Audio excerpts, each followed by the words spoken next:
Hi అండి.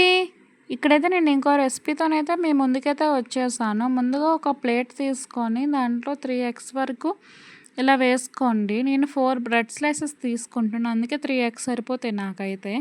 దాని తర్వాత 2 టేబుల్ స్పూన్స్ వరకు షుగర్ కూడా వేసుకోండి.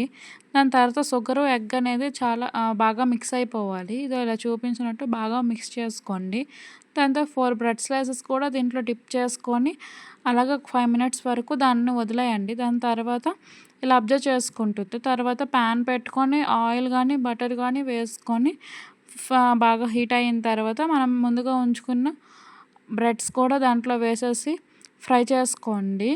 ఇలా రెడ్ అండ్ బ్రౌన్ కలర్ వచ్చే వరకు ఫ్రై చేసుకోండి. దాని తర్వాత ప్లేట్‌లో తీసుకొని సర్వ్ చేసుకోండి. ఈవినింగ్ స్నాక్స్ లాగా అయితే ఇవి చాలా బావుంటాయి. ఒకసారి ట్రై చేసి చూడండి. Bye bye.